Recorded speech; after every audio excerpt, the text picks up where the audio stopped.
the Cherry Vigo Grasshoppers who won in 5 sets against the Petrogas Angels. Coach, congratulations on another 5-set victory. Ano masasabi mo sa performance ng team? Well, maganda yung pinerformance kasi nanalo. Kasi kung nanalo, other way around. Pero yan nga ang ano naman is maganda yung naging maganda yung especially na school sets namin. Kasi nga, yung character na gusto nila o namin mangyari, andun na. Yun yung communication, andun na. Andun na yung grit, andun. So hanggang dulo. Sabi nga namin hanggang hindi tapos yung laro. Walang tigil. And so with the 5th set, kasi nga, we're up by 3, tapos down by 5, hanggang sa nag-gawal kami sa dulo. So makikita mo yung eagerness ng bawat isa na talagang iisa lang ang pinupuntahan yung team talaga, yung core. Na kung ano yung adjustment na nagawa namin, pinagtulong-tulungan ng mga players. So masaya kasi nga maganda yung outcome ng preparation at yung pinaghirapan namin. Thank you, Coach. And for Alina, hindi ka na talaga nakabalik sa game mo. Tonight, yung nanalo kayo in 5 sets against Petro. Ano lang din masasabi mo sa naging performance mo and team? Ang masasabi ko lang is sobrang saya kasi hindi lang naman isa yung magawa, lahat naman po kami nagtatrabaho and gusto din po namin manalo. Ayun, nag-enjoy lang po kami and tulungan lang po kami sa loob ng court.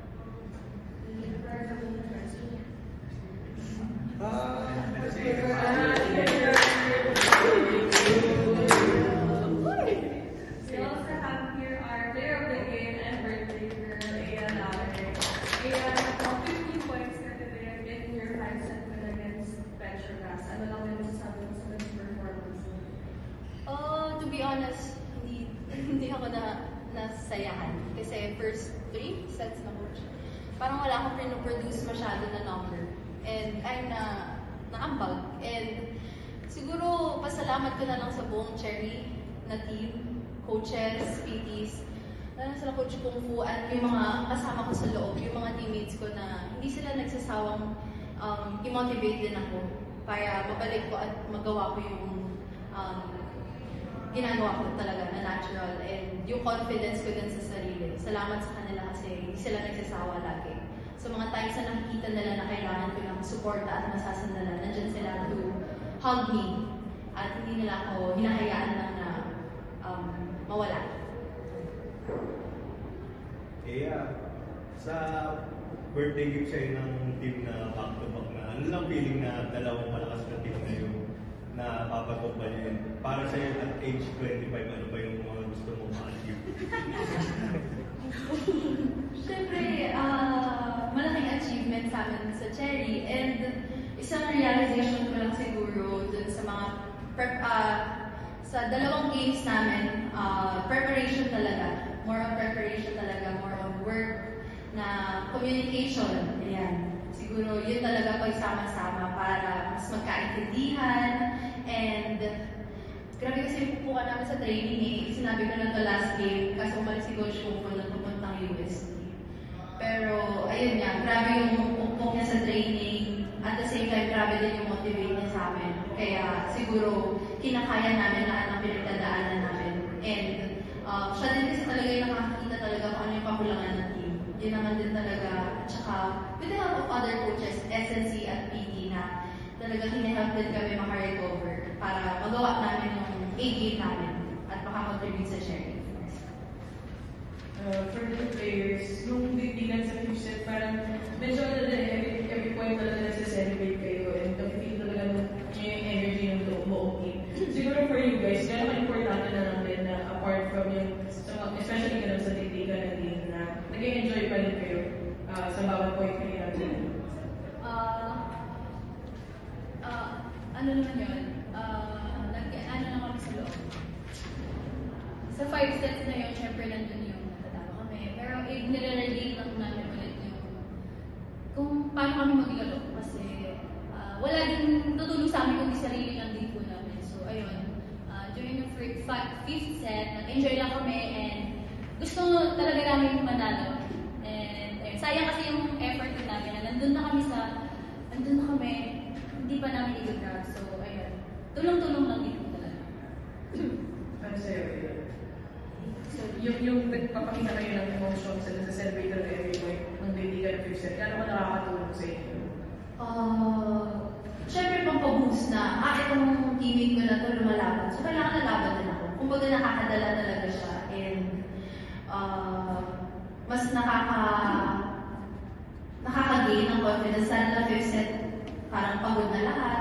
Nandun mo na nararamdaman, nahuhuli na ako sa ganito, paano yung gagawin ko, mindset na, ilalaban ko na lang to. Kasi more on, pag nalalabas namin yung emosyon namin, mas dun lumalabas din yung confidence namin at the same time. And syempre, dagdag din ang mga instruction ni coach.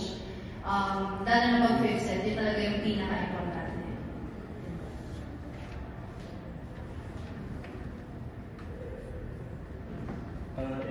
Ito yung first time na nakaharap ko si Devon sa PNBL, nagkaharap na rin kayo. So, pero medyo mas maganda yung pinapakita ni Brooke dito ngayon sa PBL na continuous improvement. So, ano lang masasabi mo na nagkatapat kayo ulit ngayon? Ano ba masasabi ko? Masasabi ko siguro, sobrang taas kasi ng league niya eh. Parang sobrang taas ng contact niya, tapos kahit i-target mo siya, parang marunong talaga siya mag-receive. Malakas siya mag-receive sa block. Grabe yung kailangan talaga. Sinasabi ko kay Ate Alina, may play siyang sinasabi. Tapos sinasabi ko, Ate Alina, nag-broke yung katapat ko ha. Kumbaga talagang, stretch siya for us. Pero sinasabi nga ni Ate Alina, ilaban mo. Kaya nabubuo din yung loob ko. Kahit na grabe siya mag-produce ng points. Pero doon ko na lang din masasabi na mas maganda kasi talaga kung maraming nagko-contribute. And lahat talaga nagiging friend. Lalo na sa distribution ni Ate Alina sa amin ng bola. So, ayun po. Coach, 5 sets ka, akong 5 sets ngayon. Years din po yung kasama nyo ngayon. So, kumbaga po sa inyo, parang meron pa kayong formula kung paano nyo po sinisigurado yung mga team mo yung matatag pa rin kapag mga 5 seconds na po yung naman. Ang number one formula dyan, kailangan mo silang nagisingin. Tagal na po na ako, wala po sinigawan si Alina kanina. Yun lang. Igisingin mo lang talaga yung mga bata. Yun ang one thing na formula. Kasi wala nang sikreto eh. Andiyan na lahat, nakalatag na lahat. So yung, kasi ano yan, make or break. Pag sinigawan mo at ganun lang yun. Either mabuo or mababatag. So, kilala mo yung player mo. So, kilala ko naman itong mga to. Kilala naman nila ako.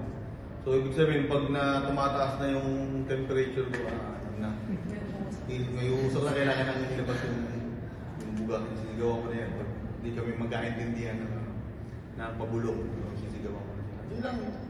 Gigisingin mo lang. That's the right formula. Coach, maganda naman po yung playmaking ni Alina na siya na po yung mas ginagamit niya na ngayon.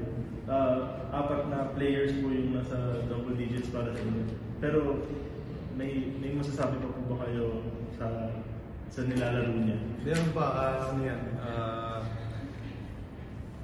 gano'n pa lang siya eh. Nasa introductory pa lang siya ulit ng laro niya. Kung tutusin siya, tagal na sit out.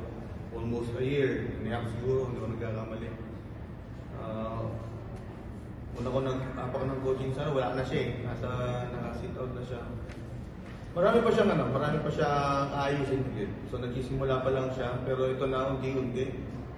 Step by step. Kasi nakakatakbo na, nakakadive na, nakaka-roll na, may-depensa na, nagsiset na. So yung ano na lang, yung more on pa siya, yung dynamic niya. Yun ang kailangan pang i-workout. And siyempre especially yung galaw, kailangan pa nilang i-polish. Kailangan niya pang complete dun sa mga mas mabibigat na laban. Ang importante, andyan na siya sa tabi namin, na naglalaro. Alina, for you ba, unti-unti mo nang nakukuha yung connection? Lalo na nung pagbalik mo, iba-iba na rin yung teammates mo. Unti-unti mo naman nakukuha yung rating tsaka yung connection.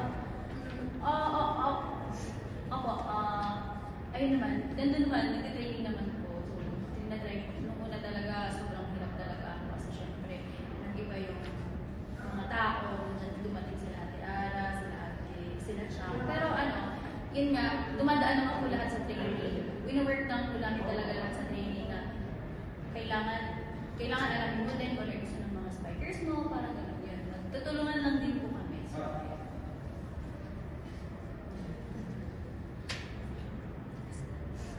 Thank you, Coach.